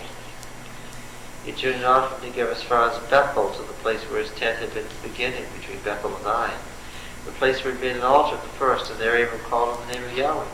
And Lot, who went with Abram, also had flocks and herds and tents, so that the land could not support both of them dwelling together, for their possessions were so great that they couldn't dwell together. And there was strife between the herdsmen of Abram's cattle and the herdsmen of Lot's cattle. At that time, the Canaanites and Perizzites dwelt in the land. Telling you again what? They're no longer. They're not there now. And why does he keep telling you this? Because this is going to be the source of the problem. The Canaanites were still there. Because having read this far in Genesis, we already know what? That beginning with Cain, Canaanites are what? Are big trouble. Right? You know that because you've read carefully. Don't the first 11 chapters of Genesis have a lot in them? Now then, Abram said to Lot, let there be no strife between you and me, and between your herdsmen and my herdsmen, for we are kinsmen. Is not the whole land before you? Separate yourself from me. If you take the left, I'll take the right. If you go right, I'll go left. God lifted up his eyes and saw the Jordan Valley was well watered everywhere, like the garden of Yahweh, reminding us of Eden. Like the land of Egypt, in the direction of Zoar. This was before Yahweh destroyed Sodom and Gomorrah. So Lot chose for himself all the Jordan Valley, and Lot journeyed east. Thus they separated from each other. Abram dwelt in the land of Canaan, which is the hill country, while Lot dwelt among the cities of the valley and moved his tent as far as Sodom.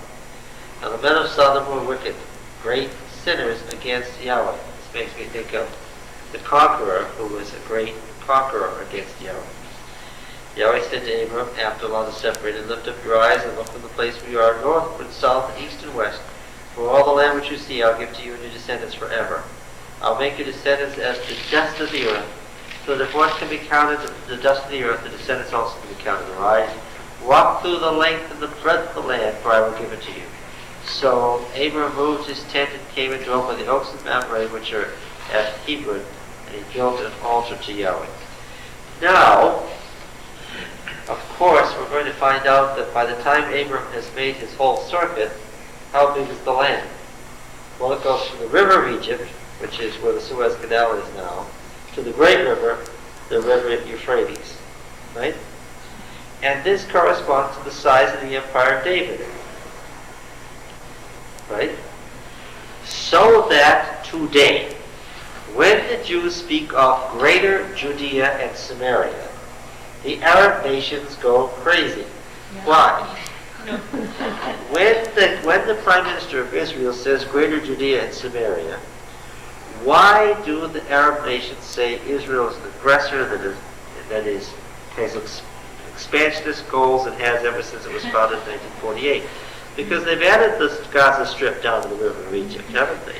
They've added the Sinai Peninsula and the southern desert, and they've added the west bank of the Jordan River over to the Jordan itself. But remember, the empire crossed the Jordan and covered Ammon, Moab, and Edom, so it covered all the way to the edge of the Arabian Desert and all the way up to the Euphrates, which means what? There goes Lebanon, Syria, half of Iraq.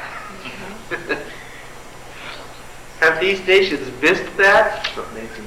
No, they haven't because, Well, listen, if you only have a nation of 1.5 million people, and you've got 10 million Jews or so living elsewhere who are supposed to be coming to Israel, and you're taking in 3,000 to 5,000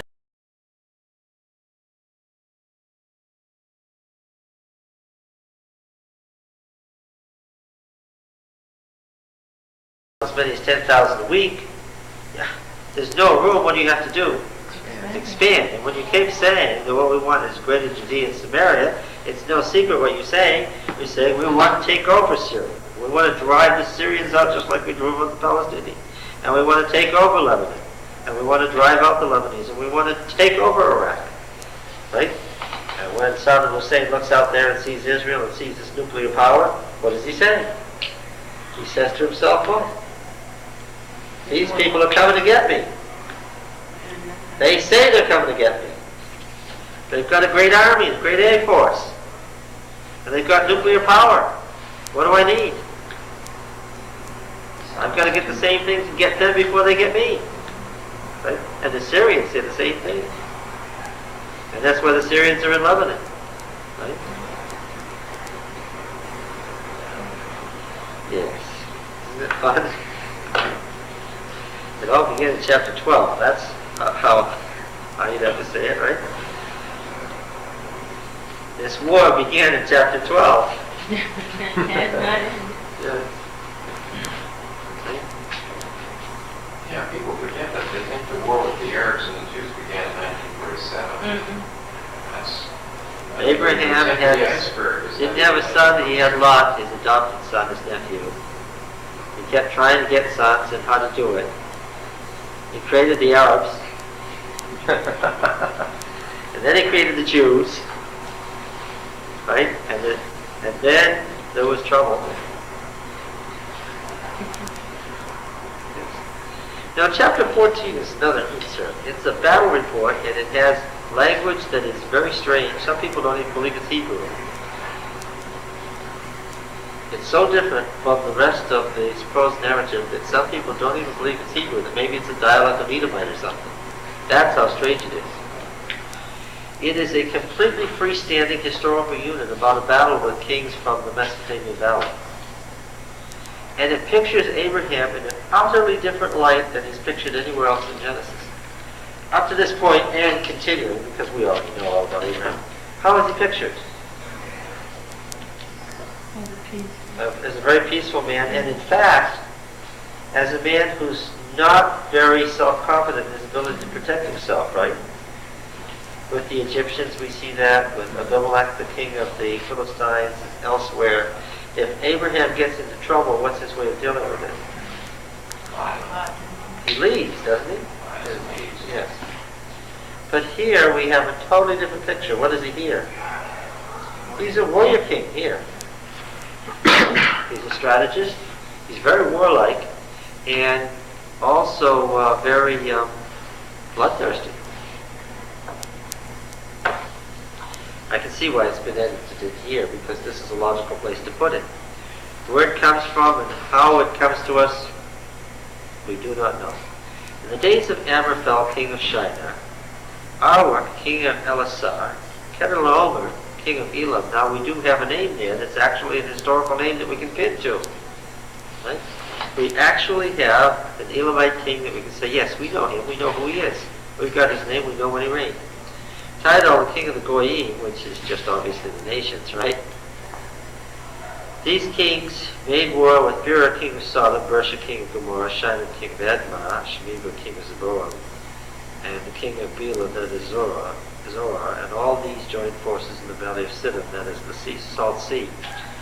12 years they had served Kedorlaomer, but in the 13th year they rebelled. In the 14th year, Kedorlaomer and the kings who were with him came and subdued the Rephaim in Ashtaroth Karnaim, and Zuzim and Ham, and Emim and Sheva-Kirithaim, and the Horites in their Mount Seir as far as El Paran on the border of the wilderness, down the east side of the Dead Sea. They turned back, came to Kadesh, subdued it, and all the country of the Amalekites, the Amorites, and dwelt at Hazazon Tamar. And the king of Sodom, Gomorrah, Admar, Zeboah, Bela went out. Oh, notice, Bela, that is Zoar. Obviously, this is a time when the name Zoar had attached itself to the southernmost city of the Dead Sea. And joined battle in the valley of Siddim with Kedorlaomer, king of Elam, and all these other kings. Now the valley of Siddim was full of bitumen pits. As the kings of Sodom and Gomorrah fled, some fell into them, and the rest fled to the mountains. So the enemy took all the goods of Sodom and Gomorrah and all the provisions and went their way, and took Lot, son of Abel's brother, who dwelt in Sodom. He pitched as far as Sodom, now he's in Sodom, and his goods, and departed. One who escaped came and told Abram the Hebrew. Notice that it's Abram the Hebrew, phrased nowhere else in the narratives about Abraham, who was living by the oaks of Mamre the Amorite. Well, we don't have that phrase, the oaks of Mamre. Now, Mamre is not a place but a person here. Mamre the Amorite, the brother of Eshcol and of Aner, these were allies of Abram. When Abram heard that his kinsmen had been taken captive, he led forth his trained men, right? More than his house, 318 of them, and went in pursuit as far as Dan, at a time when Dan was the northernmost city of Israel, right on the way to the border to Lebanon. He divided his forces against them by night, he and his servants, and routed them and pursued them to Hobah north of Damascus. It's a long way away. He brought back all the goods and brought back his kinsman Lot with his goods and the women and the people. So we have some interesting constructions of the names with East Semitic names and evidence that this is based on some historical knowledge of the times. Some of the names are confused, showing that at the time that it was written down they didn't understand all that was said there. After he returned from his defeat of Kedorlaomer and the kings who were with him, the king of Sodom went out to meet him in the valley of Sheva, the king's valley, and Melchizedek, king of Salem. Now this is Jebus, this is Jerusalem, this is Jebus of the Amorite city, the Jebusite capital in the hill country. This is the days of city-states. And Melchizedek is an Amorite name. My king is righteous. Right? Or maybe it's his king is righteous. Salem, of course, meaning peace. Brought out bread and wine. He was the priest of Most High God, El Shaddai. And he blessed him and said, "Blessed be Abram by God Most High, maker of heaven and earth, and blessed be God Most High, who has delivered your enemies into your hands." And Abram gave him a tenth of everything, because tithing was practiced in the Mesopotamian Valley from ancient times. Tithing wasn't a new idea in Abraham's time. Like a tax. Yes, it was like a tax, but remember, the politics and religion were totally one. Right? To give a tenth was expected of everybody, and it was your tax, and it was also your tithe. Right?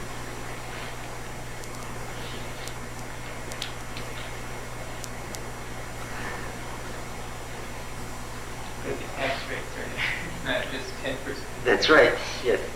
When you add your tithe onto your tax, now you get a good deal more than 10%.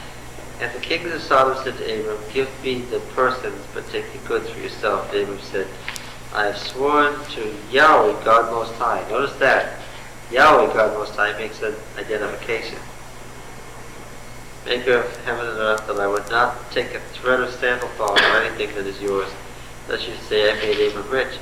Take nothing but what the young men have eaten, and the share of the men who are with me. Let Aner, Eshcol, and Mamre take their share." Okay? I hate to interrupt this class. Does anybody have a key signature think we do have something.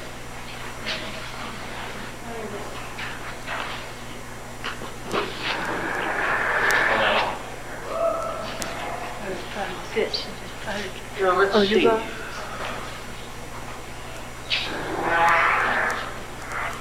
This passage, this whole chapter, with its strange background, has interrupted what happened. Where were we when all of this happened? Lot had just gone to Sodom, and Abram had been promised, verse 14, 13, 14, lift up your eyes and look from the place where you are, north and south and east and west, for all the land which you see I'll give your descendants forever, make your descendants to the dust of the earth. Arise, walk through the length and breadth of the land, for I will give it to you. So Abram moved his tent, dwelt by the oaks of Mamre, which is Hebron, and built an altar to Yahweh. Now, 15:1. After these things the word of Yahweh came to Abram in a vision, fear not, Abram, I who shield your reward shall be very great. For Abraham said, O Lord God, what wilt thou give me, for I continue childless, and the heir of my house is Eliezer of Damascus. Now how did he become the heir? Lot grew so rich that what? He didn't want his uncle's inheritance anymore. He cast it off and what? And left. So Abraham has now done the next thing. He has adopted a child. Thou hast given me no offspring. The slave born in my house will be my heir. All the word of Yahweh came to him, this man shall not be your heir. Your own son shall be your heir. By the way, by placing chapter 14 where it does, it makes it look like Abraham's afraid for his own protection. That doesn't fit with chapter 14 where he's a great warrior. What's he afraid of? That the promise that ends in chapter 13 won't be fulfilled. You gotta, drop out 14 and append 13 to 15 because it's all one story, then it makes sense. Little asides of Bible editing, right? God has just promised that he will make his descendants like the dust of the earth. Is there anything about the sand of the sea? No, No. it just came to mind. No, it's because you quoted from, did you not quote from chapter 15 and chapter 17? That comes later. No, that's the stars in chapter 50. Sand of the sea is there somewhere, but it's not in the, so we haven't gotten there yet. The promise is made. Abraham doesn't see how it can be fulfilled. At the beginning of 15, he's complaining about the promise. All right.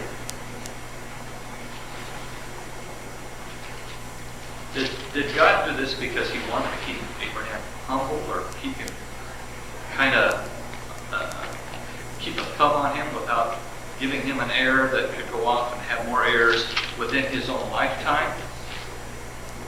It was a test of faith. Fertility was the big thing in the ancient East. And how did you get fertility in Canaan? Well, we've seen a whole bunch of ways. And Abraham was being tested as to whether he would involve himself in any of those ways. And the answer was what? Yes. What? Yes. He did. Yeah, they did. Yeah, she said not yet, because he's coming one. What was one of those ways? He took the hand. Yeah, of a slave. Makes the child of promise more dramatic that the promise is a great promise of threefold blessing rests on a child that doesn't exist. The child of promise. You know, in a way, though, 14 fits real well because in 13 he says, walk around because everywhere you go belongs to you. And then the 5 kings come down and chases them all the way back to Damascus. I mean, this is all of Palestine. He has just driven out the political power of the day and established himself as the preeminent Lord of the earth. It makes good sense. And then he says, I still don't have an heir. I like where they put it. Yeah. It's just that I know that originally it wasn't there. Yeah. It's almost incomprehensible. I like where they put it. But, and it flows nicely, except that it does somewhat interrupt the fear that the promise isn't going to be fulfilled. Abram said, Behold, thou hast given me no offspring, and slave born of my house will be my heir. Behold, the word of Yahweh came to him, This man shall not be your heir, your own son shall be your heir. And he brought him outside and said, Look toward the heaven and number the stars, if you're able to number them. Then he said to him, So shall your descendants be. Of course, you have to be in the Middle East, right? There's no ambient light. Well, there is right now. That's different. But when you get out on the desert, what happens? The canopy of stars, what? Breathing. It's so brilliant that what? It just seems like you could reach right up and take one. It's so brilliant. Yes. And he believed Yahweh, and he reckoned it to him as righteousness. This is like the righteousness. Remember when Noah was righteous? Yahweh was talking about. He said to him, I am Yahweh who brought you from Ur the Chaldees to give you this land to possess. And he said, O Lord God, Yahweh Elohim, how am I to know that I shall possess it? He said to him, Bring me a heifer 3 years old, a she-goat 3 years old, a ram 3 years old, a turtle dove, and a young pigeon. What did I tell you about the Levitical system? There's an assumption on the part of the author of Genesis that what? The whole Levitical system has been in existence since when? The whole detailed system, sin offering, peace offering, communion offering, whole burnt offering, since when? Since Eve. From the moment of Eve. Alright, cut them in two. This is, okay, here we have a typical peace offering. And they each have over against the other. They didn't cut the birds in two, one bird on one on the other. The birds of prey came down the carcasses, Abram drove them away. As the sun was going down, time of the evening sacrifice, deep sleep fell on Abram, and a dread and great darkness fell on him. Yahweh said to Abram, Know for surety that your descendants will be sojourners in a land that is not theirs, and this is what the darkness and dread represent. There will be slaves there, and they will be oppressed for 400 years. And I will bring judgment on the nation which they serve, and afterward they shall come out with great possessions. As for yourself, you shall go into your fathers in peace. You shall be buried in a good old age.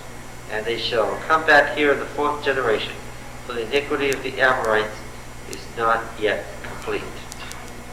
Okay. When the sun had gone down and was dark, behold, a smoking fire pot and flaming torch passed between the pieces. Obviously represents Yahweh, right? On that day, Yahweh made a covenant with Abraham. To your descendants I will give this land from the river of Egypt to the great river, the river Euphrates, the land of the Kenites, Kenizzites, Canaanites, Hittites, Perizzites, Rephaim, Amorites, Canaanites, Girgashites, Jebusites.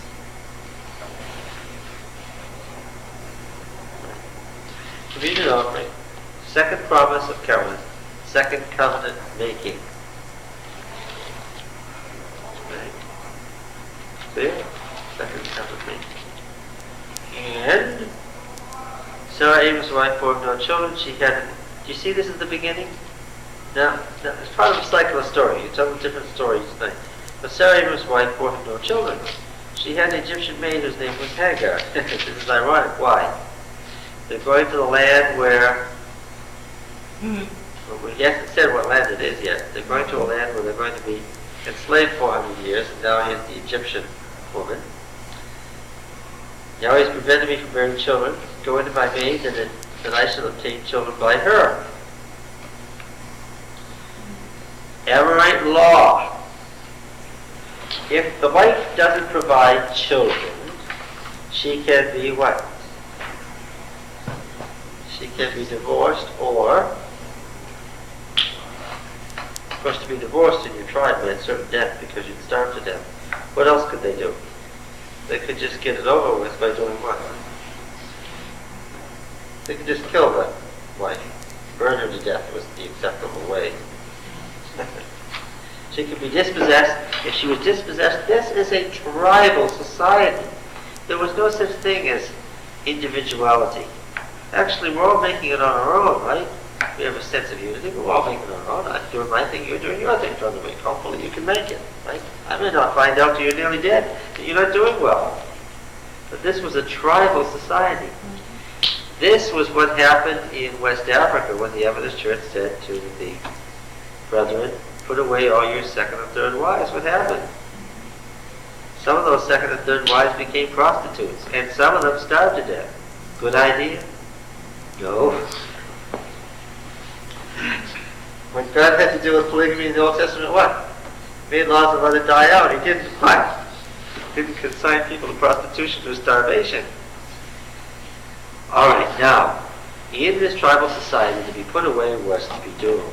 Starved to death, killed, have no protection, or you could just be simply dispossessed and burned to death. It's very simple. The wife was to provide children, and she could. Amorite law provided that if the woman wanted to inherit, if she wanted to stay a wife, what did she have to do? She had to provide a surrogate who could produce children. And under Amorite law, if it was her possession, if this woman was her possession, because in Amorite law, women could own property. And since she was the sister, she was co-equal in their owned property. This was her slave, meaning what? This was a woman that she had gone and bought. Presumably where? Well, while she was in Pharaoh's harem in Egypt, and so rich and so pleasing, she had bought a woman. Had been given to her. Or had been given to her. It was her possession. And she was doing what? She was now providing the promised child. She knew the story of the promised child. And here's a little bit of human wisdom and human planning. And Abraham hearkened to Sarah. So But it's no wonder they all wanted to have them made from someone. Well, it was protection. Yeah. You were the lady of the house, and you weren't having children. This was protection. There was a young woman around who could. Abram's wife, Sarah, Abram's wife, took Hagar the Egyptian maid, gave her to Abram her husband as a wife. He went into Hagar, she conceived, and she saw that she had conceived. She looked with contempt on her mistress. You could see this one coming, couldn't you? Sarah said to Abram, "May the wrong done to me be on you. I gave my maid to your embrace. When she saw that she had conceived, she looked on me with contempt. May Yahweh judge between you and me." But then Abraham said to Sarah, "Behold, your maid is in your power. Do to her as you please." And Sarah dealt harshly with her, and she fled from her. The angel of Yahweh found her by a spring of water. Now, who is the angel of Yahweh? We're back to angels again. Who is the angel of Yahweh?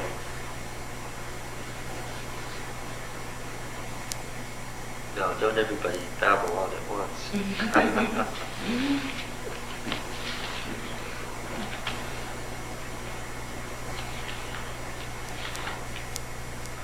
The Malach Yahweh has a special function. Who is the Malach Yahweh? Of the members of the heavenly court, what is his particular? Well, of course, every angel is a messenger, but that's not what the angel of the Lord is. Right? Anyone? Angel of the Lord.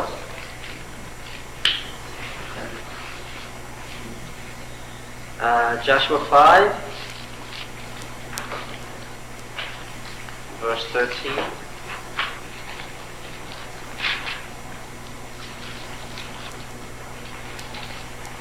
Joshua is contemplating how to conquer Jericho. When Joshua was by Jericho, he lifted up his eyes and looked, and behold, a man stood before him with his drawn sword in his hand. And Joshua went to him and said to him, "Are you for us or for our adversaries?" Now, since the man was with the drawn sword, he clearly appeared to be a soldier. And Joshua was challenged, "Are you for us or for our adversaries?" If he said for the adversaries, what was Joshua going to do? Fight with him, of course. And he said, "No, but as commander of the army of Yahweh I have now come." And Joshua fell on his face to the earth and worshipped and said to him, "What does my Lord bid his servant?" And the commander of Yahweh's army said to Joshua, "Put off your shoes from your feet, for the place where you stand is holy." And Joshua did so. So what does that make you think? Moses. What? Maybe God himself. In what form? The gate, right in the gate. What? In the form of this angel. It's a person. Person. Joshua was a what? Joshua was a what? What was his life work? He was a soldier. How did this being appear to him? Soldier. Now, let's go to Exodus 3. Now Moses was keeping the flock of his father-in-law Jethro, the priest of Midian. And he led his flock to the west side of the wilderness and came before the mountain of God. And the angel of Yahweh appeared to him in a flame of fire out of the midst of a bush. And he looked, and lo, the bush was burning, yet it was not consumed. And Moses said, I will turn aside to see this great sight, why the bush is not burned. When Yahweh saw that he turned aside to see, God called to him out of the bush. It was the angel of the Lord, but God was in the bush. Now, all this is important about appearance. Terebinth bushes exude oil, right? They exude oil on the underside of their leaves. They still grow in the Sinai Peninsula. And they are known to spontaneously catch fire because they're very oily.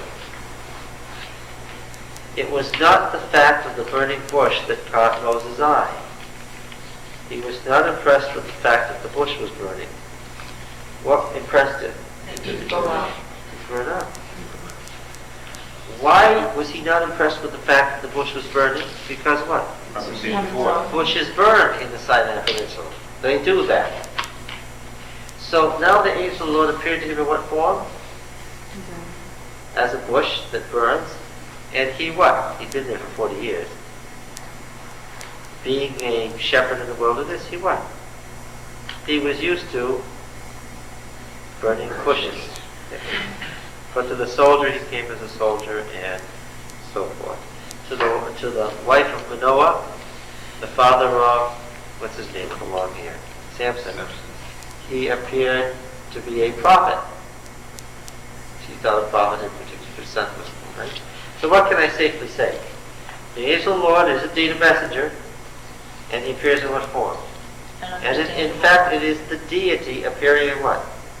In the form that the person is Commonly used to familiar with. So Yeah. he's the I am that I am. Whatever the form needs to be for that person. Because, of course, we've said this about Christ.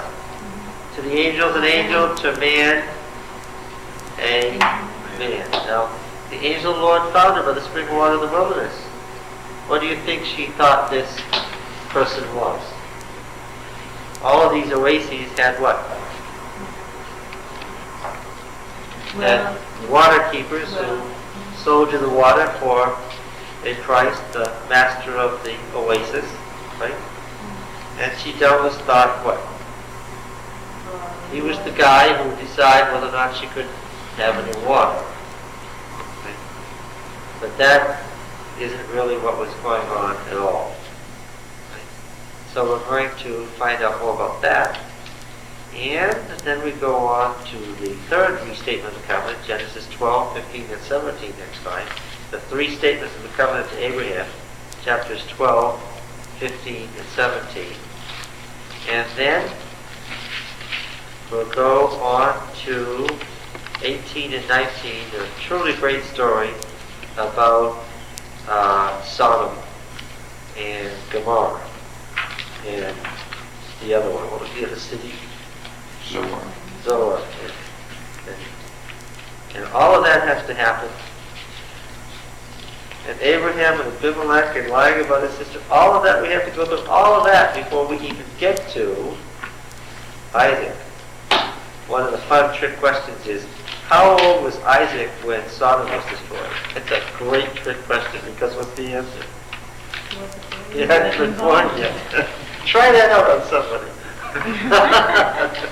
All right. See you next week.